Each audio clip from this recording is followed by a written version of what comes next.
The morning alarm rang through the crystal halls of Concordia Prime like it had every day for the past 200 years. Ambassador Zeth Kara of the Zeltharian hegemony stretched his forearms and prepared for another routine day at the Galactic Council headquarters. His blue skin shimmered under the artificial starlight as he reviewed the daily reports on his datapad.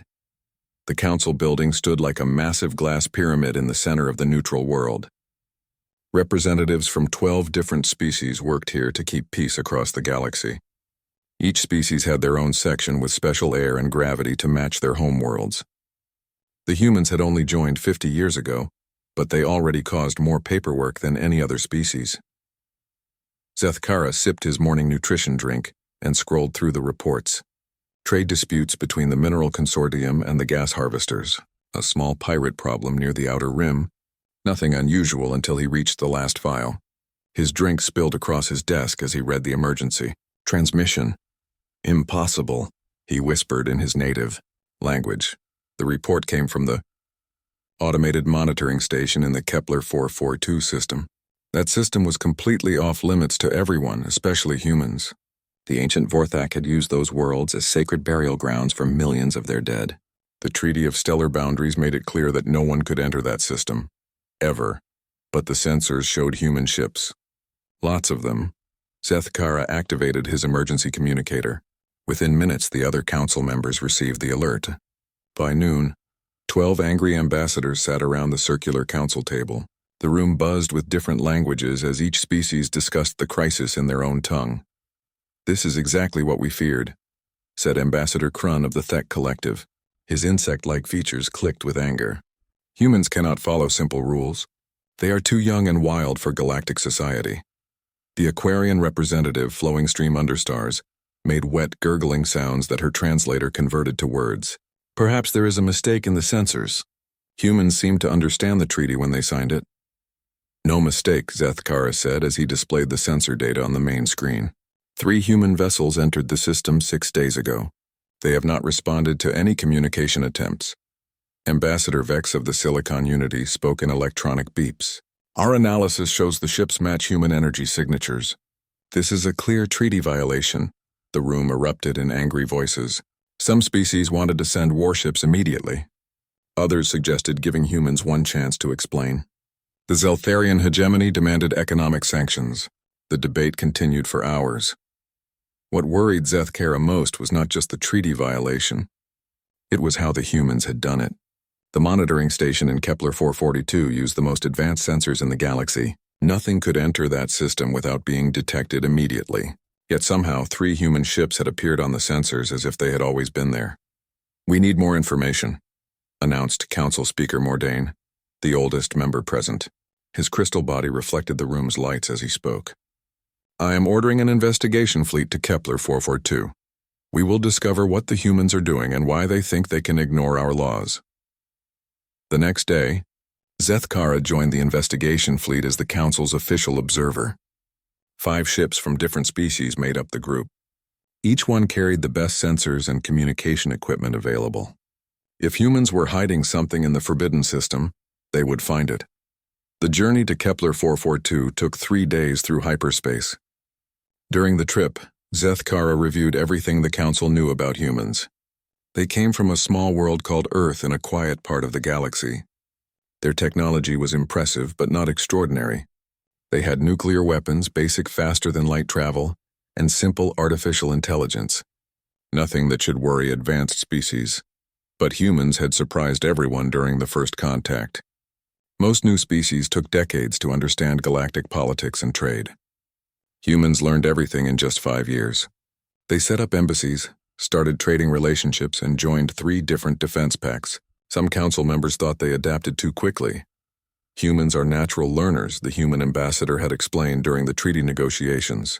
"We see something interesting and we want to understand how it works." That attitude made other species nervous. The galaxy had rules for good reasons. Some technologies were too dangerous. Some places were too sacred to visit. Some knowledge was better left alone. But humans always asked why, instead of just accepting because we said so. The investigation fleet dropped out of hyperspace at the edge of the Kepler 442 system. Immediately, every sensor on every ship began screaming warnings. The human ships were there, but they were not small exploration vessels as expected. "By the ancient ones," whispered Captain Delth of the lead ship. "What have they built?" The main screen showed the impossible sight. 3 moons of the second planet had been completely transformed. Massive metal structures covered their surfaces. Energy readings suggested industrial facilities larger than most space stations. Hundreds of smaller ships moved between the moons like busy insects. "This is not a small treaty violation," Zethkara said quietly. "This is a full colony." The fleet commander tried to contact the human ships. Nothing happened. They tried every communication frequency known to galactic science. The humans did not respond. It was as if the investigation fleet did not exist. "Sir," reported the sensor officer, "I am detecting technology signatures I do not recognize. The energy patterns are unlike anything in our databases." Zethkara felt cold fear in his stomach. Unknown technology meant unpredictable capability. If humans had developed new weapons or defenses, the galaxy's balance of power could change overnight. The investigation continued for 6 hours. The more they discovered, the more frightened the crew became. The human colony had been active for years, not days. The industrial complex could build starships and weapons. Most disturbing of all, some of the energy readings suggested experiments with space and time itself. "We need to return to the Council immediately," Zethkara decided. "This is beyond a simple treaty violation. This could threaten everyone." As the investigation fleet prepared to leave, something unexpected happened. Every ship's computer received the same message at exactly the same time. It was in perfect galactic standard language, but the sender identification was blank. "Council Investigation Fleet, you have observed our activities in this system. Return to Concordia Prime and inform your leaders that humanity wishes to schedule a formal meeting within 7 days. We have much to discuss regarding the future of galactic civilization. Do not attempt to enter the system or interfere with our operations. For your own safety, maintain a distance of at least 10 astronomical units. Admiral Sarah Chen, United Earth Fleet." The message ended, and once again, the human ships ignored all attempts at communication. During the return journey, Zethkara could not stop thinking about the message. How had the humans sent it to every ship simultaneously, without using any detectable transmission method? Why had they been secretly building in forbidden space for years? And what did they mean about the future of galactic civilization? When the investigation fleet reached Concordia Prime, emergency sessions began immediately. The council chambers had never seen such chaos. Representatives shouted accusations and demands in 12 different languages. Some species wanted to declare war on humanity. Others suggested negotiation. But deep in his mind, Zethkara suspected that everything was about to change. The humans had violated the treaty, but they seemed confident about it. Too confident. As if they knew something the rest of the galaxy did not. 7 days would pass quickly. Then they would learn what the humans really wanted. Council arbitrator Quindal had seen many strange things in his 300 years of service. He had negotiated peace between crystal beings and liquid creatures. He had prevented wars over mining rights in dead star systems. He had even survived the Great Plague that swept through the outer colonies. But nothing had prepared him for what he found in the Kepler 442 system. The Joint Investigation Fleet was the largest the Council had assembled in decades. 20 ships from 8 different species, each carrying the most advanced sensors and weapons available. If the humans thought they could intimidate the galaxy with unknown technology, they would learn otherwise. Quindal stood on the bridge of the flagship, watching the Kepler 442 system grow larger on the main screen. His tall, thin body swayed slightly as the ship dropped out of hyperspace. Around him, officers from different species worked at their stations with professional efficiency. "Full sensor sweep," ordered Captain Thane of the Corvanian Defense Force. "I want to know everything about what the humans have built here." The first scans confirmed what the earlier investigation had reported. 3 moons had been completely transformed into industrial complexes, but as the fleet moved closer, the true scale of human activities became clear. "Sir," reported Lieutenant Vash, a young Zeltharian officer, "the structures are much larger than we thought. Each moon has facilities that extend deep underground. Some tunnels go down over 50 kilometers. Quindal studied the readings with growing amazement. Building underground facilities on that scale would take decades with conventional technology. The humans had supposedly been in the system for only a few years at most. "What about the energy signatures?" he asked. "Unknown, sir. The power output is enormous, but the source does not match any known reactor design. The energy patterns are completely unlike fusion, antimatter, or zero-point systems." The investigation fleet established a safe distance and began detailed scans. Each hour brought new discoveries that made no sense. The human colony was not just large, and it was impossible. The first impossibility was the construction speed. Detailed analysis of the moon surfaces showed that major building had happened in less than 10 years. Even with the best robotic systems, creating such massive facilities should take centuries. The second impossibility was the technology. Every sensor reading showed equipment that operated beyond known physical laws. Gravity manipulators that worked without massive energy requirements. Computers that processed information faster than light could travel. Manufacturing systems that seemed to create materials from pure energy. The third impossibility was the stealth. The monitoring station in this system had the best sensors in the galaxy. It could detect a single ship entering hyperspace from 100 light-years away. Yet somehow humans had built an entire industrial civilization without being noticed. "Sir," called out the communications officer, "we are receiving a transmission from the human colony." "Put it on the main screen," Quindal ordered. A human woman appeared on the screen. She wore a simple military uniform with admiral's rank insignia. Her dark hair was pulled back in a practical style, and her brown eyes looked calm but serious. "I am Admiral Sarah Chen of the United Earth Fleet," she said. "You are investigating our facilities in this system. I appreciate your curiosity, but I must ask you to maintain your current distance for safety reasons." Captain Thane stepped forward. "Admiral Chen, I am Captain Thane of the Joint Investigation Fleet. By the authority of the Galactic Council, I demand an explanation for humanity's presence in this forbidden system." Admiral Chen smiled slightly. "Captain, I understand your position. However, this situation is more complex than it appears. I will explain everything when I meet with the full council as scheduled. For now, please observe from a safe distance." "What do you mean by safe distance?" Quindal asked. "Are you threatening us?" "Not at all, Arbitrator Quindal. I recognize you from your diplomatic files. You have an excellent reputation for fairness." Admiral Chen's expression became more serious. "But some of our experiments involve energies that could be dangerous to unshielded vessels. We do not want accidents." The transmission ended before anyone could ask more questions. Over the next 3 days, the investigation fleet tried every method they knew to gather information about the human colony. Long-range scans revealed more impossible technology. The humans had ships that moved without producing any detectable engine signatures. They had communication systems that worked instantly across vast distances. Most disturbing of all, they had defensive systems that seemed to bend space itself. On the second day, Lieutenant Vash made a discovery that changed everything. "Sir, I have been analyzing the quantum signatures of the human facilities. The readings are very strange." "Explain," Quindal said. "The entire colony exists in a state of temporal flux. Parts of it appear to be operating at different rates of time.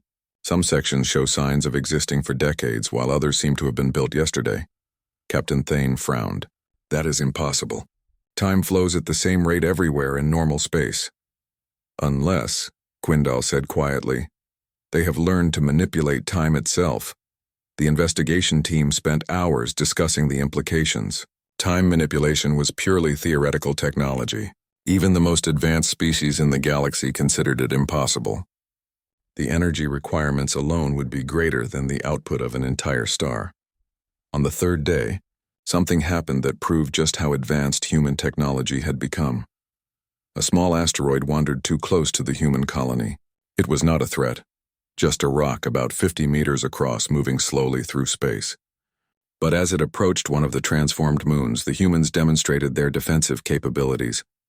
The asteroid simply vanished, not destroyed by weapons, not deflected by shields. It disappeared completely as if it had never existed. Even the most sensitive sensors could find no trace of debris or energy discharge. "How did they do that?" whispered Lieutenant Vash. "I do not know," admitted Captain Thane, "but any species that can make objects disappear completely has weapons beyond our understanding." That evening, Quindal sat alone in his quarters reviewing the investigation data. Every report raised more questions than it answered. The humans had clearly been planning this for years. They had developed technology that seemed impossible. They had built an industrial empire in a forbidden system without anyone noticing. But why? The official reason for forbidding entry to Kepler 442 was respect for Vorthak burial sites. But Quindal knew there were other reasons. Ancient ruins on those worlds contained technology from species that had vanished millions of years ago. The Council had studied the ruins for centuries without understanding them. Most artifacts were considered too dangerous to activate. Had the humans found something in those ruins? Had they learned to use ancient technology that the Council feared to touch? The more Quindal thought about it, the more certain he became. Humans had not just violated the treaty. They had made a discovery that could change the entire galaxy. The question was whether that change would be good or terrible. On the fourth day, Admiral Chen contacted the investigation fleet again. Arbitrator Quindal, I hope your investigation has been educational.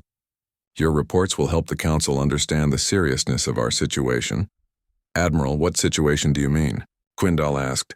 That information is for the full Council meeting, but I will tell you this. Everything we have built here serves one purpose. The survival of galactic civilization itself. Survival from what threat?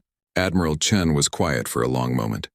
When she spoke again, her voice carried a weight that made everyone on the bridge listen carefully. There are things in the universe older and more dangerous than any of our species realize. The ancient races that built the ruins in this system did not vanish by choice. They were destroyed by something that feeds on entire galaxies, something that is coming back. The transmission ended, leaving the investigation fleet in stunned silence. As they prepared for the return journey to Concordia Prime, Quindal realized that the humans had not just violated a treaty. They had been preparing for war against an enemy that the rest of the galaxy did not even know existed.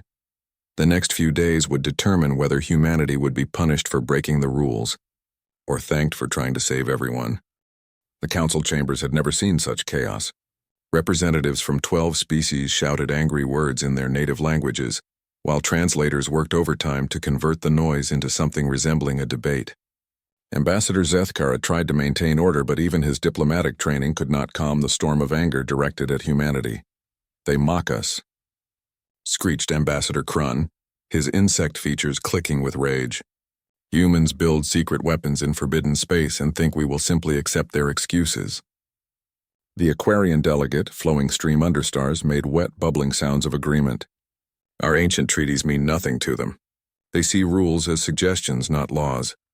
Even the normally calm Silicon Unity representative spoke with electronic anger.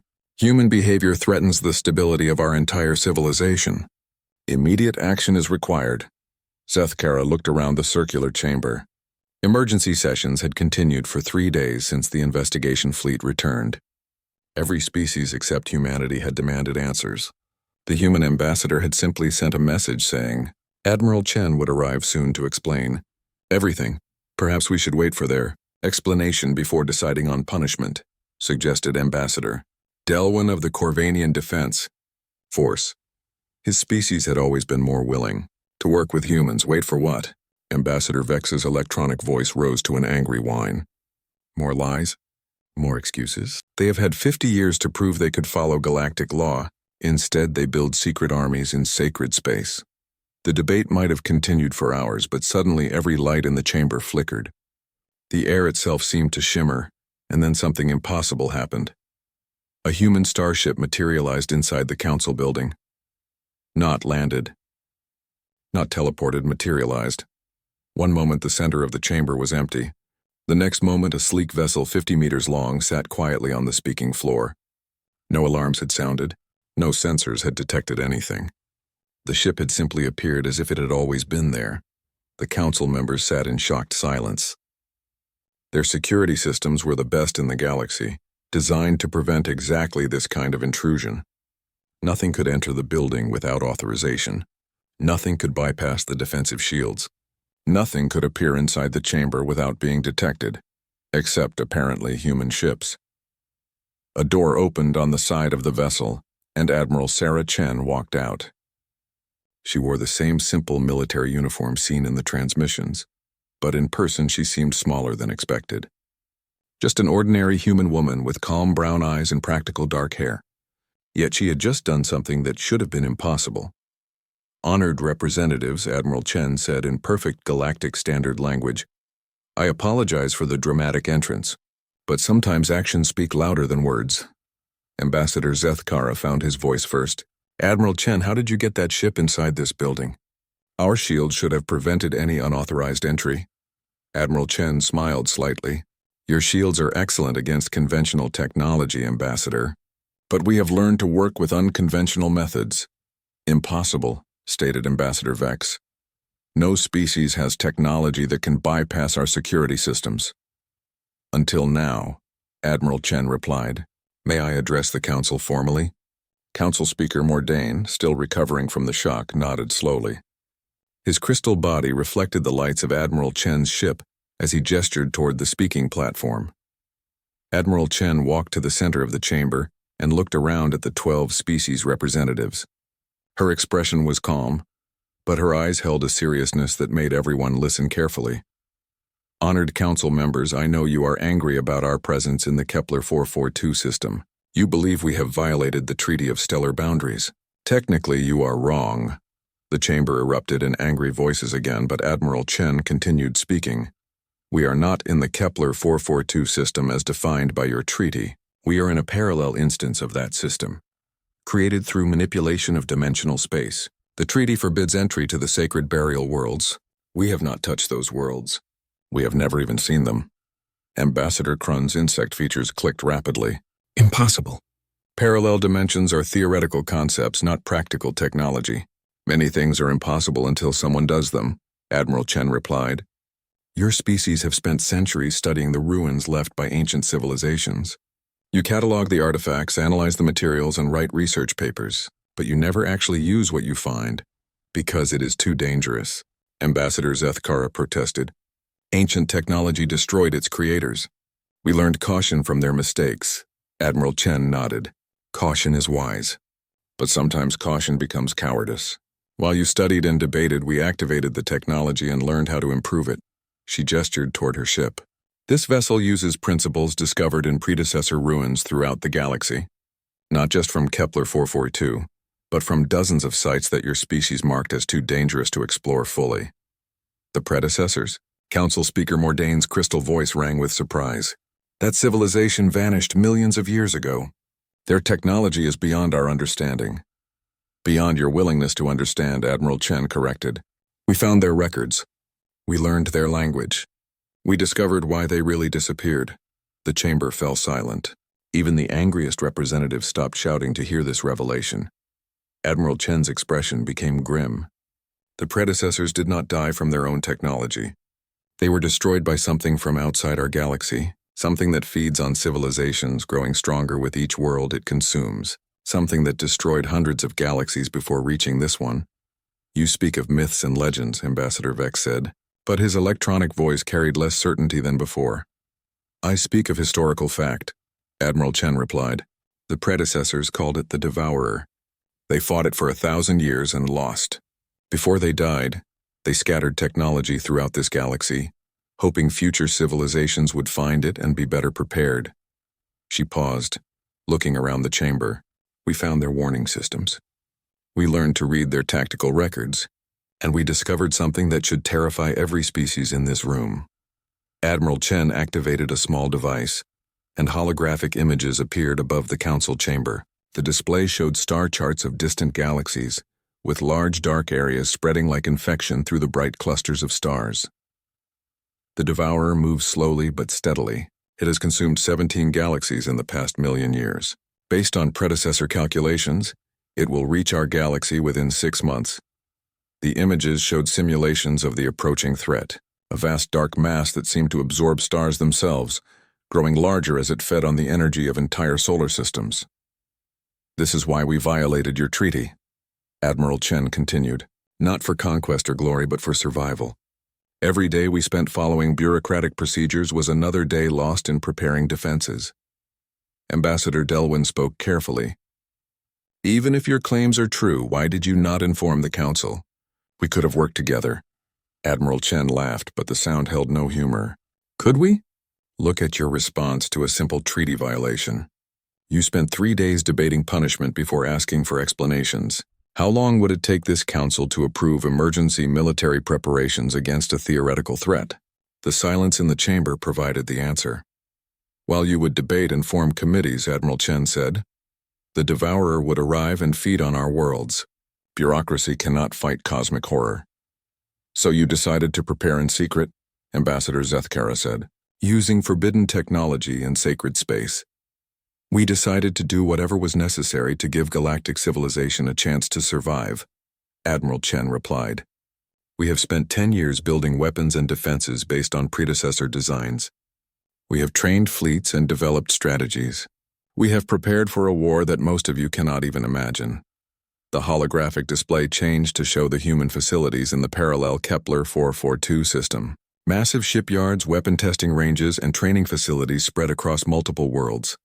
This is what we have built, Admiral Chen said.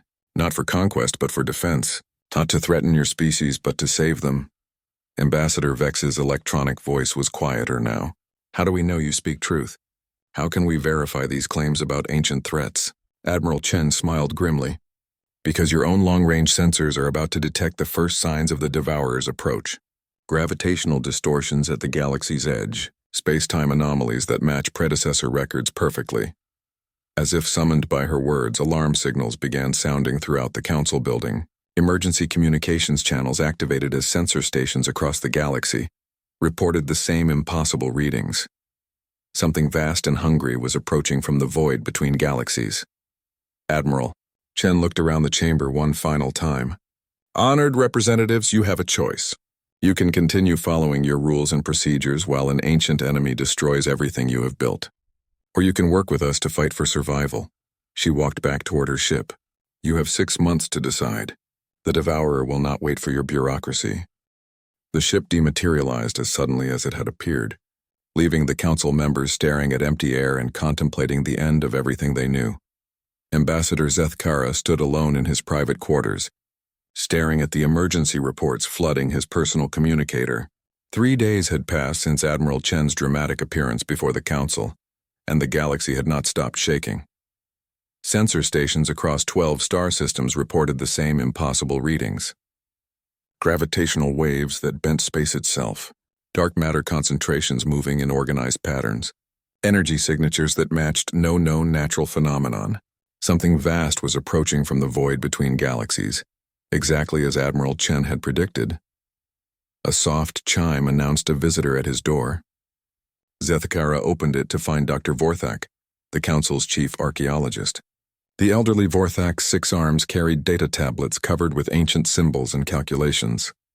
Ambassador, Dr. Vorthak said in his whispering voice, we need to discuss what the humans told us about the predecessors.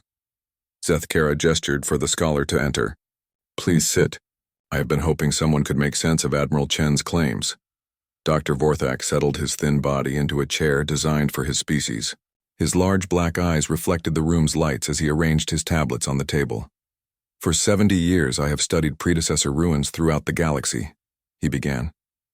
We found thousands of artifacts, but most were too complex to understand or too dangerous to activate.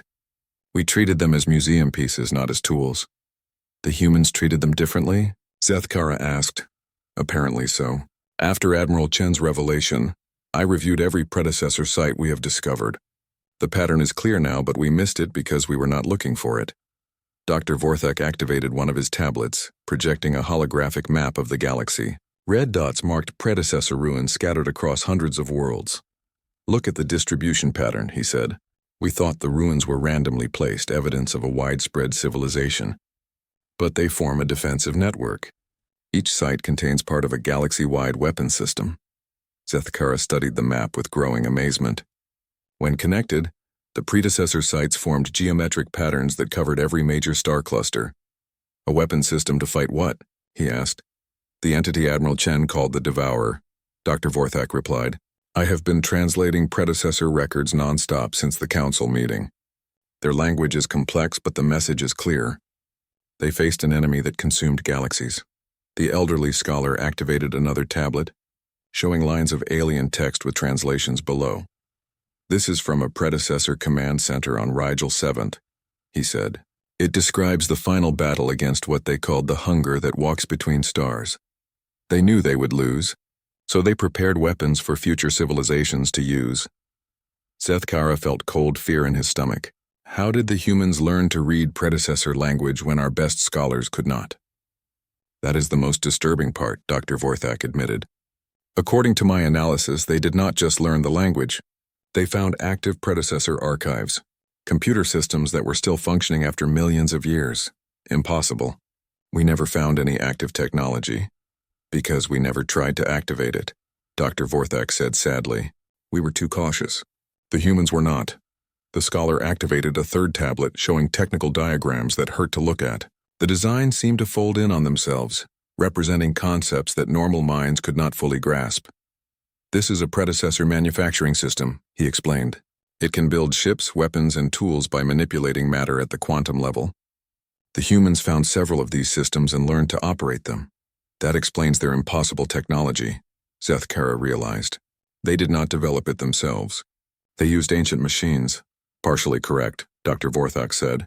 They used predecessor technology as a foundation, but they improved it. The humans have a gift for taking existing concepts and making them work better. Even the predecessors did not achieve some of the advances we have seen. Sethkara thought about the human ship materializing inside the council chambers. Such technology would have amazed even the ancient civilization that built defensive networks across the galaxy. Dr. Vorthak, if the humans are correct about this devourer threat, do we have any chance of stopping it? The scholar was quiet for a long moment. When he spoke, his voice was barely a whisper.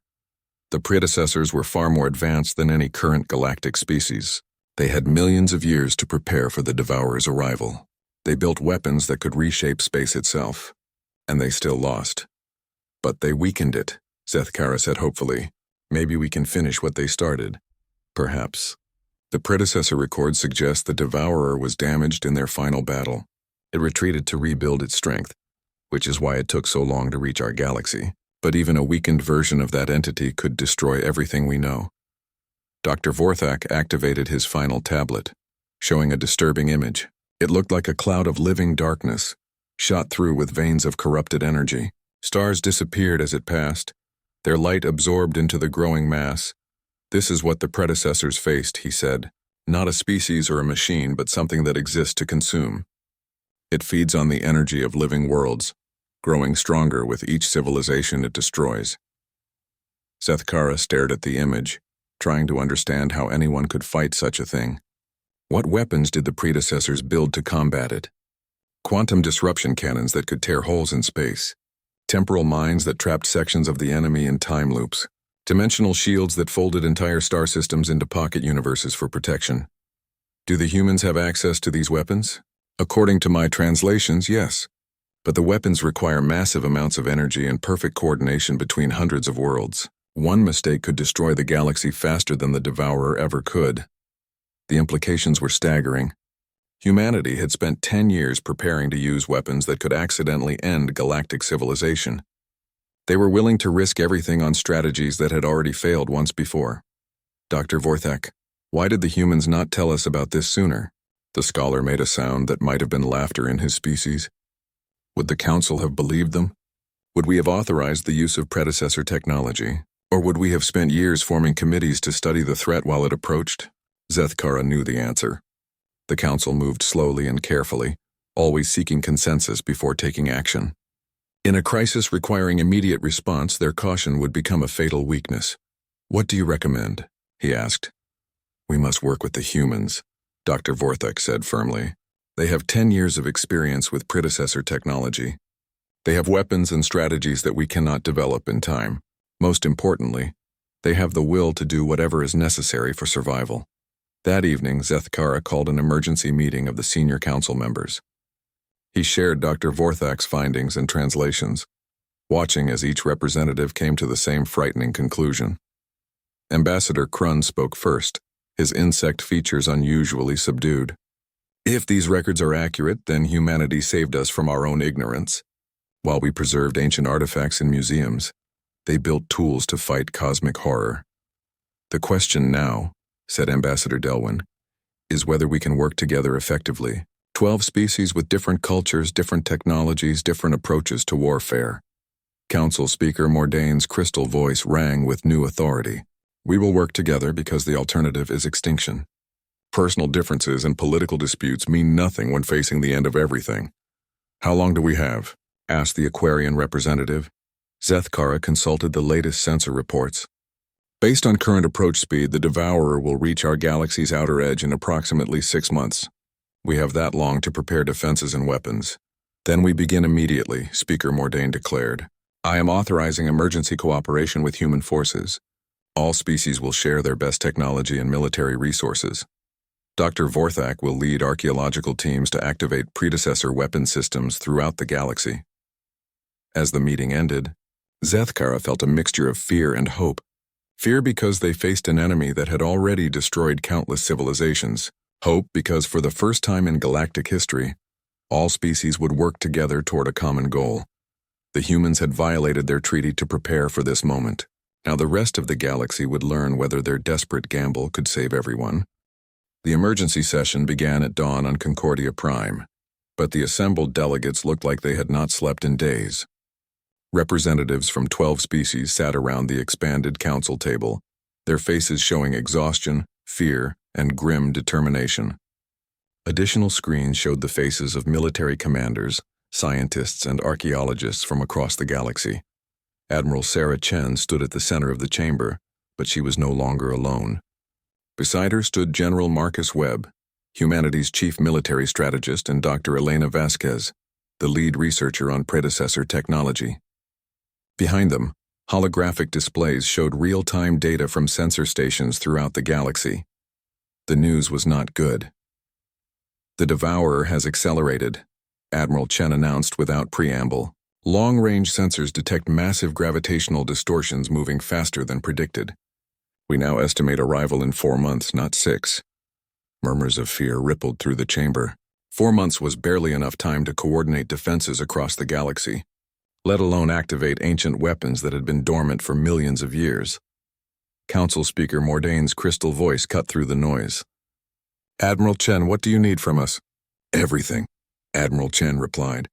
Every ship, every weapon, every scientist, every soldier. This is not a battle between species or political systems. This is a fight for the right to exist. She activated the holographic displays, showing the approaching threat in terrifying detail. The Devourer looked like a vast storm cloud made of living darkness, stretching across hundreds of light years. Within its depths, the corrupted remains of consumed stars pulsed with sick energy. According to predecessor records, Dr. Vasquez said, stepping forward, the Devourer feeds on biological and technological energy. It absorbs the life force of entire worlds, adding their strength to its own. Every planet it consumes makes it larger and more powerful. Ambassador Zethkara raised one of his forearms. Dr. Vasquez, do we understand how to fight such an entity? Partially, she replied. The predecessors developed weapons that could disrupt its feeding process and damage its core structure. But these weapons require precise coordination across the entire galaxy. General Webb activated a tactical display showing predecessor sites throughout galactic space. Red lines connected each location, forming a complex geometric pattern. This is the predecessor defense network, he explained. Each site contains part of a massive weapons system. When activated simultaneously, they create quantum disruption fields that can tear holes in space-time itself. How many sites do we need to activate? Asked Ambassador Krun. All of them, Dr. Vasquez said grimly. The network only functions when every component is online.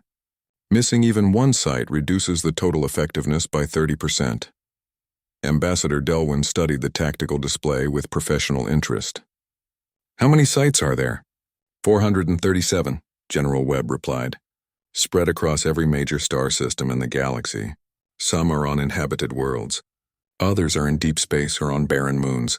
All of them must be reached, excavated, and activated within the next 4 months. The scale of the task was overwhelming.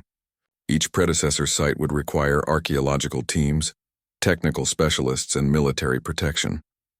With over 400 locations to prepare, they would need the cooperation of every spacefaring civilization. What about ships and weapons? Asked the Silicon Unity representative. Admiral Chen smiled grimly. We have been building a fleet for 10 years, but it is not enough.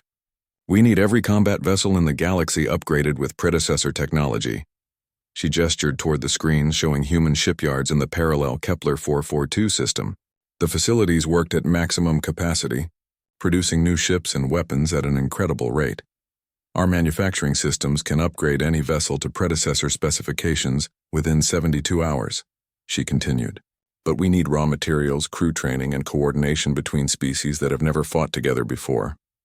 How do we know the predecessor weapons will work? Ambassador Vex asked. They failed once before. Dr. Vasquez activated another display, showing detailed technical schematics that seemed to hurt the mind just by looking at them. The predecessors learned from their first encounter with the Devourer, she explained. Their final records describe improvements to the weapon systems. They never had a chance to test the upgrades, but the mathematical models suggest they would have been effective. Suggest? Ambassador Krun's insect features clicked nervously. We are betting galactic civilization on mathematical models? We are betting on the best option available, Admiral Chen said firmly. The predecessors were more advanced than any current species. Their weapons represent our only chance of stopping the Devourer. Council Speaker Mordain stood slowly, his crystal body reflecting the lights of the tactical displays. Then we have no choice. I hereby authorize the Emergency Defense Protocol. All species will contribute their full military and scientific resources to the defense effort. The formal vote was unanimous, but Admiral Chen was already moving on to practical matters. General Webb will coordinate military operations from the command center we have built in the Kepler 442 system, she announced. Dr. Vasquez will lead archaeological teams to activate predecessor sites. I will oversee fleet upgrades and training exercises. What about command structure? Asked Ambassador Delwyn. Who leads the combined galactic forces? The chamber fell silent. This was the question everyone had been avoiding. 12 species had never fought under unified command. Cultural differences, tactical philosophies, and personal pride could destroy any chance of effective cooperation. Admiral Chen looked around the chamber, meeting the eyes of each representative. The predecessors faced the same problem, she said quietly. Multiple species trying to coordinate against a common threat. Their records showed that they succeeded only when they put aside individual concerns for the greater good. She paused, choosing her words carefully. I propose a rotating command system. Each species takes responsibility for defending their own territory, while contributing forces to joint operations. Strategic decisions are made by a war council with representatives from every military force. Who chairs this war council? Ambassador Zethkara asked. Someone with experience fighting the impossible, Admiral Chen replied. Someone who has spent 10 years preparing for this exact scenario. Someone the Devourer will not expect. The implication was clear. Humanity would lead the defense of galactic civilization. The debate that followed was brief but intense. Some species objected to human leadership. Others pointed out that humans had the most experience with predecessor technology. In the end, practical necessity overcame political concerns. Very well, Speaker Mordain announced. Admiral Chen will chair the War Council. May the ancient powers help us all. Over the following weeks, the galaxy transformed into a massive military machine. Cargo ships carrying raw materials streamed toward human manufacturing facilities. Archaeological teams spread out to 437 predecessor sites. Fleet commanders from 12 species gathered to learn new tactical doctrines. The work proceeded faster than anyone had thought possible. Species that had been trade rivals for centuries now shared their most advanced technologies. Military units that had never trained together learned to coordinate their efforts. Scientists made breakthrough discoveries daily as they unlocked predecessor secrets. But it was not fast enough. Long-range sensors continued tracking the Devourer's approach. The entity had accelerated again, moving at speeds that defied conventional physics. Arrival time was now estimated at 3 months. Admiral Chen stood in the command center deep within the transformed Kepler 442 system, watching status reports from across the galaxy. 40% of predecessor sites were now active. 60% of the combined fleet had been upgraded with ancient weapons. Training exercises showed improvement in multi-species coordination. It would have to be enough. Admiral, reported Captain Torres, a human officer monitoring communications. We are receiving activation confirmations from predecessor sites in the Outer Rim. The quantum disruption grid is coming online. What about the fleet status? Admiral Chen asked. All major warships are equipped with predecessor weapons, replied Colonel Vash, the young Zeltharian officer who had joined the human command staff. Fighter squadrons are still being trained, but the heavy ships are ready for combat. Admiral Chen nodded and turned to the main display. It showed the galaxy as a web of light, with predecessor sites glowing like stars connected by energy lines. For the first time in months, she allowed herself to feel cautiously optimistic. Signal all commands, she ordered. Phase 1 complete. Begin final preparations for Phase 2. As the orders went out across the galaxy, Admiral Chen reflected on how much had changed. 6 months ago, humanity had been considered a treaty-violating nuisance. Now they led the defense of galactic civilization. The Devourer was coming, but it would not find the galaxy defenseless. Ancient weapons charged with power. Allied fleets prepared for battle. And for the first time in cosmic history, every intelligent species stood united against a common enemy. The real test would come soon enough.